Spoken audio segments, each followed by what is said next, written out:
morning. Good morning. Good morning. My name is Steve Huntley, and I'm a financial planner by trade. And one of the specialties that I've worked on for many, many years is helping families and children plan and execute the high cost of going to college. Many of you have friends or have children that are standing on this precipice and looking at the idea of, wow, I'd really like my child to go to USC, or to go to UCLA, or to possibly go out of the state, to go to some fine university like Case Western or Vanderbilt or whatever. And how do you pay for this? So today I'm going to give you some really quick, very simple strategies that are going to help you. I'm going to give you some terms that you can take with you and use. But I decided that I can't do this presentation alone. So I invited a couple of friends of mine who will be potential college students, and I want to introduce them to you.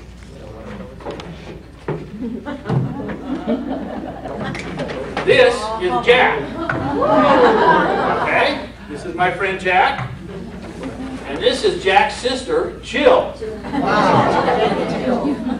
Yeah, both of them want to go to college. Both of them want to succeed. I believe Jack wants to be an engineer, Jill wants to be a doctor. It's extremely expensive, so I'm going to use them as my props to help you understand 10 basic strategies in order to that you can use. The first one I want to talk about is You Promise. Anybody ever heard of You Promise? Okay, You Promise is a very simple program. When you go into a store, and I'm going to take Target as an example. You go into a store, you buy a pair of pants. A pair of pants costs about $25, okay? You show your credit card, you use your credit card. The company Target will then take a small percentage of that amount of money and they will put it into a fund. And that fund can eventually use for college education. And it's not just companies like Target, it's like Sears, Kohl, Nestle, American Express. Some of the major companies in this country do Coldwell this. Banker. Coldwell Banker. It's a great program. Thank you very much. It is a phenomenal program. I would ask that you take a look at your sheet. Go to www.youpromise.com. It doesn't cost you anything, and any member of the family can be a member of this. And when you do You Promise, what it does, it takes the money and puts it into what is called a 529 fund. 529 is the actual IRS code under the law where this is found. Simply this, the 529 fund is a fund that is registered and administered by the state of California, where you can put money in up to a certain amount. I'll get to that in a little bit. And that money can then be used only for educational purposes. Okay? It's very simple to set up. It has a very limited scope as far as the amount of investments you can use, but it's a very simple mechanism. The next one I want to talk about is we get into grants. And granting, so you'll completely understand it, granting is just money. That's all it is. It's a chunk of money. And I want to talk about the Pell Grant. Pell Grant is a federal grant. It's based on needs-based. In other words, if you have a child who wants to study, maybe they come from a very wealthy family, they can apply for a Pell Grant. The maximum amount of money that a Pell Grant will issue is $5,500. You have to apply for it every year, and the money is available. It's guaranteed by the U.S. government. Okay. Let's move on to something a little bit more complicated.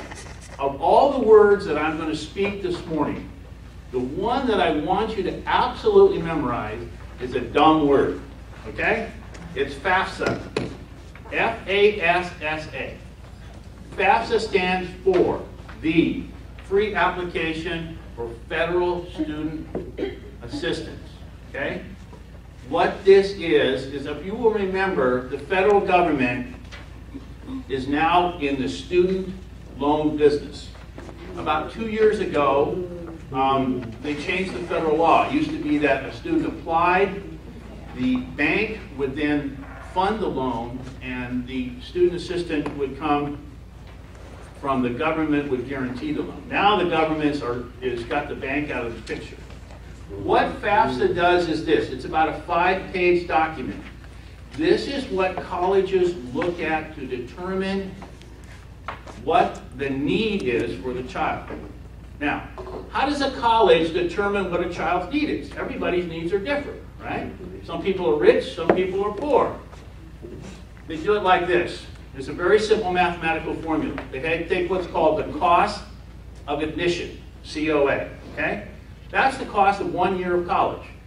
A great example is USC. USC costs $60,000 a year. That's what it is right today. Okay? $60,000 for 1 year. Okay? From that, they subtract what is called the expected family contribution. Meaning, you fill out your FAFSA form, you get an estimate of how much the government and the college thinks you can pay. Then you subtract that from the cost of admission, and that's when you get the need.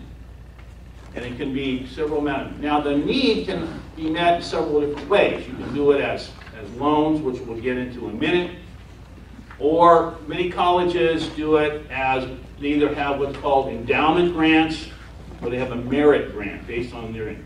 And every school is different. Every school gives a different amount. Some schools are extremely liberal. I'll give you a great example. Anybody heard of Vanderbilt University? Yeah. Vanderbilt University is in Nashville, Tennessee. By the way, Nashville is one word. It's not two words, Nashville. Anyway, what they do is they look at you and they go, okay, what is your expected family contribution? Let's say it's $20,000 for 4 years education. Let's assume that it's $100,000 to go there. You pick up the tab of $20,000, Vanderbilt picks up the other $80,000. So when a child walks out of that school, they have a degree in one hand, and they have absolutely no debt in the other. So that's the extreme version. Some schools are very, very tight on this money. University of California, Cal State system is extremely like that. So I want you to keep in mind FAFSA. And the way you do a FAFSA is you can go onto the website, pull it up. The first thing you will get is a PIN number. That PIN number is extremely important because without it, you can't access into the FAFSA system. And FAFSA, by the way, also, you have to reapply every year. Okay? You have to reapply for it every year.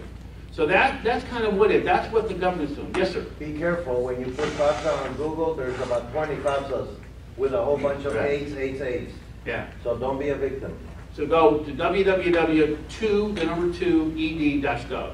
That's actually where you find it. www.2, E as in egg, D as in dog.gov. Okay, let's move on to grants. Grants, again, is money, all right? There's a couple one that I wanted to bring up. The first one is an academic competitive grant. This is given by the government of the United States. It's for the first 2 years of college. For those students who are eligible, it's based not on need, but it's based on academic performance. And it can be in any particular field of study. Business, mathematics, whatever. It can be that. It's very different. A SMART grant, I wanted to show the difference, is a little different. A SMART grant is a science and mathematics access to retain talent grant.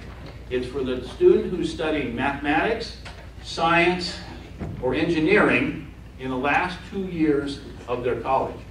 The money is there. The grant money is there, and I wanted to make sure that you were aware, at least this is one of the hundreds of grants that are out there right now. There's all sorts of money that's available. When you're dealing with a grant, the most important thing is you have to be on time. If the grant says that today, November the 8th, 2012, you have to have the application in, no matter how qualified, how wonderful this child is, how needy the family is, if they turn it in tomorrow, they don't get any money. None. There is no reprieve. There is no saying, oh, I'm sorry, we forgot the dog ate my FAFSA. None. I'm sorry. It doesn't work like that. You have to stay on top of this stuff. You have to stay on the date that they tell you in order to access this kind of funds. All right, let's move away from grants. Let's get into loans, all right? Now, everybody in this room, and I just listening to all these people who are in the loan business, when I do a financial plan, and the team that I work with does a financial plan for students, the last thing we look at is doing student loans. The reason is because student loans can be very, very expensive. And the one that is the most expensive, and the one that I wanted to bring up today, is what's called a Parents Plus loan. Okay? Parent Plus loan is a loan that is guaranteed by the United States government. Okay? It's a little different. Now, it's a very expensive loan. To initiate the loan, the first year of the loan, it's a 4% initiation fee, admission fee, whatever you want to particular call it. Okay? The current interest rate as of Friday was 7.9%. 7.9%. So it's an expensive loan. So the first year, you're going to pay 7.9% plus 4%. Okay? The second year, you get a reprieve. You paid for your admission, you paid for your administration. Now, you're only going to have to pay 7.9%. Okay? But the other thing that's very important about this loan is there is no grace period for it. So if you're a freshman and you're going to Stanford and your parents get a Parent Plus loan, and the loan starts on September the 1st, 2013 as an example, then on October the 1st, 2013, the first payment's due. There's no waiting. There are loans out there that will wait till you graduate. A Stafford loan will do that, as an example.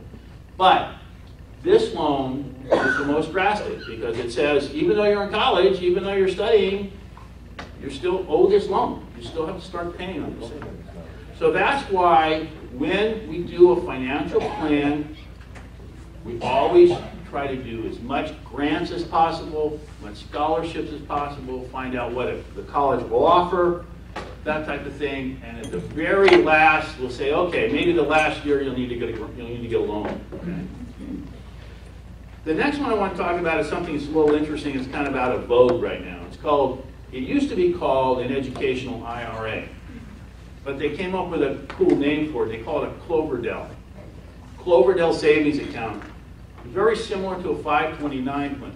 The difference is that it's controlled, the structure of it is controlled by the federal government instead of the state government, and it has a wide variety of investments. You can put money in derivatives, you can put money into real estate, you can put money into almost anything with a Cloverdell, okay? Very simple. I wanted to bring it up as a difference in a 529 is more of a very conservative investment platform. Okay, moving right along, let's talk about giving a gift. Let's say I want to give a gift to my good friend, Jack, right here, okay? I'm his grandparent. Jack's a wonderful child. I want him to become an engineer. I got $100,000 sitting in a CD. I want to give it to him, okay? There are some limitations that are fairly strictly controlled on giving gifts to children. The first one is the Internal Revenue Service, under their bulletin number 950, only allows anybody to give anybody a gift of $13,000 or less per year. Okay? So if I wanted to give my friend Larry here $13,000, if I give him $13,001, the extra dollar is now going to be taxed.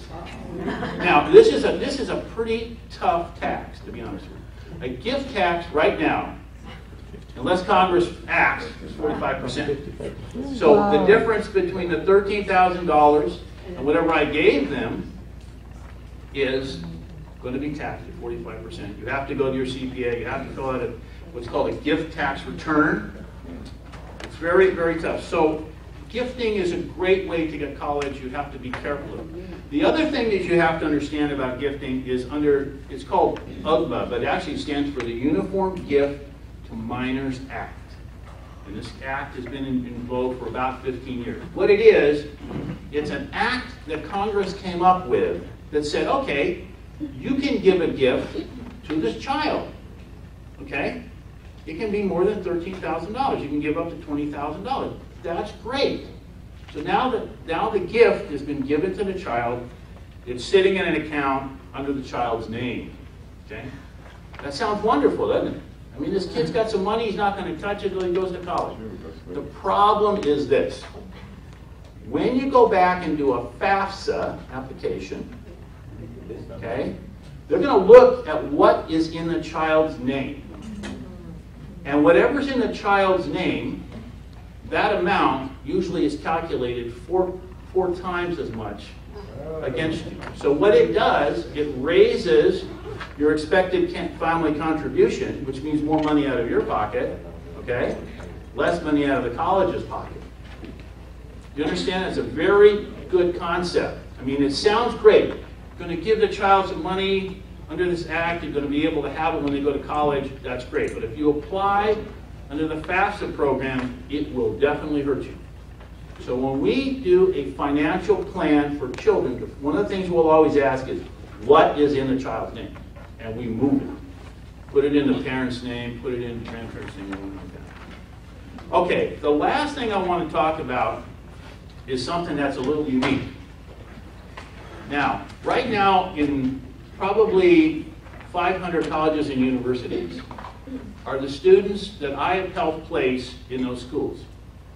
And one of the things that I did, and one of the techniques that we use, is we use life insurance. Now wait a minute. Hold the phone here. You can't say that. Life insurance is this. You buy a life insurance policy for $1 million. You walk outside, okay?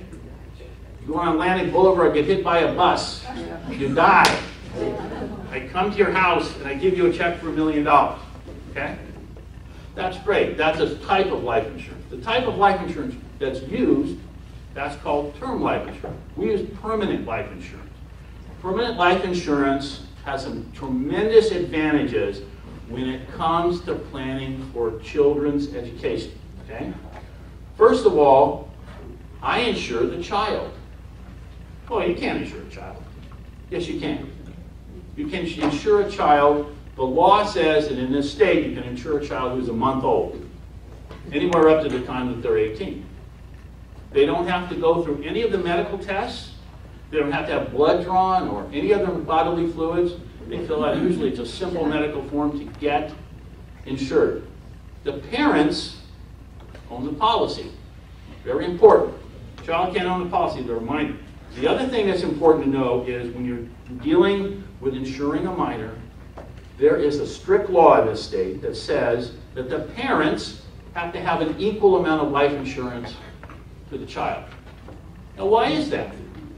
You ever heard of an actor named Jackie Cooper? Jackie Cooper is very famous, right? And it's a child actor. Had some really horrible parents. I mean, really bad parents. In the 1920s, Jackie Cooper's parents bought a policy on him, made him the insured, bought a $10 million life insurance policy. That's a lot of money in 1920, $10 million. Then they took the child and they fed him full of amphetamines, diet drugs, and eventually he died. He died when he was about 25 years old.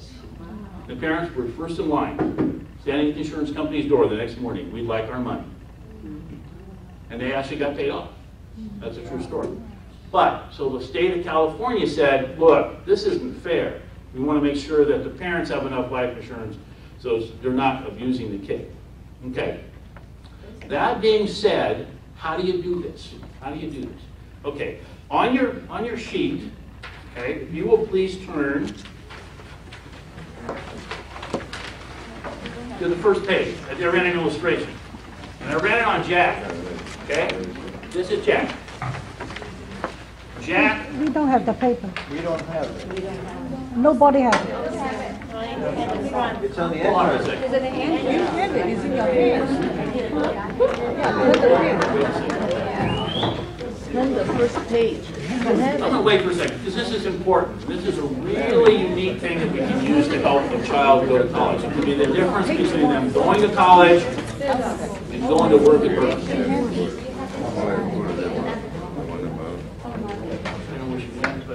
start. Yeah, go ahead, stop, go ahead. Okay. Let's go back and look at Jack, okay? Here's my friend Jack. I want you to think of Jack as being 1 year old, okay? He's a cute little baby, right? His diaper's a little red, but that's okay. All right. So let's assume that Jack is now the insured person, okay? Jack's insured.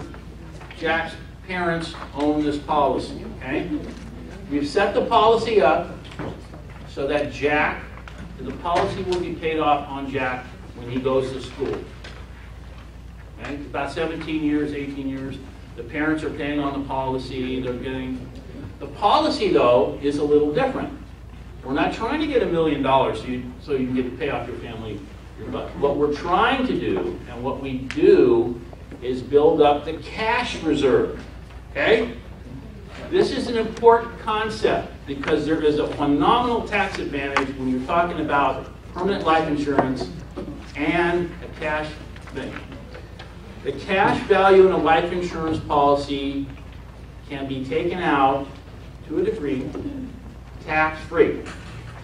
No tax consequences whatsoever. So what you do is, you put the money in, you build up the cash policy into the policy.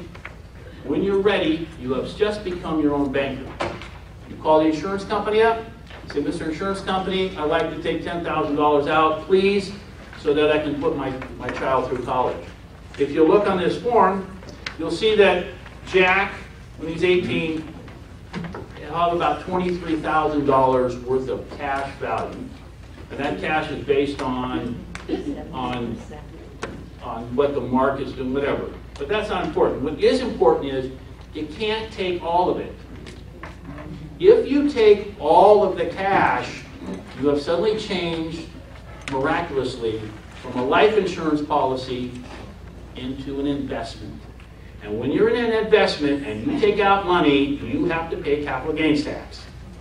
And in some cases it's 15%, in some cases it's 28%. Okay? We don't want to do that. We want to use this money tax-free, take it out for the college education. This concept works extremely well for college funding plan. Yeah? Doesn't the company take out a fee for each year that they have? All life insurance companies take out a small amount to cover their administrative costs. Yes, What is the small amount? it's about 1%. But you never see it. It's part of your premium. So my point is that you can use this. You can use this life insurance. You can use it for college funding planning. And I wanted to show you. I ran one for Jill as well. I like her. I kind of like her semi-cheerleader look. Okay. Jill's a little older. She's 8 years old. Again, if you look at the amount of money that Jill will have when she goes to college, it would be about $28,000. You can take out about $20,000 in cash. No questions asked. No problem with insurance. Don't have to fill out a form with the IRS. None of this. Okay. So you can see, I hope you can see the concept, the power of using this like a life insurance for the benefit of a child. I took the liberty, if you'll turn to the next page, of comparing the benefit of a 529 fund, which you could also use as a Cloverdale, comparing it against whole life insurance. What you can do, what you can use it for, that type of thing. It's a marvelous tool. I'm going to finish up right here with this one little thing, and I'll turn it back over to my good friend Larry. I believe that every college and every student who wants to go to college, that need can be met. I believe that I've sent people to college whose parents were multimillionaires. I've sent people to college whose parents were living pretty much hand to mouth. It can be done. It can be done. It takes work. It takes intelligence, it takes effort, it takes time, but it can be done. And the payoff is wonderful. Because what I tell parents is this, I'm going to leave you with this stuff. Whenever I sit down with a parent, the first thing I ask them is, can I get an invitation to your son's graduation? And they'll say to me, what do you mean? I say, no. Are you willing to bump grandma's seat or bump the aunt's seat so I can go? And I will go to the graduation. I will go to that graduation. So again, I want to thank you for coming. I want to thank my friend Nikki. I want to thank Larry for inviting me. And there's a form on the back. If you have any questions, you can talk to me later. And I'm going to open it. Okay, I'll open it.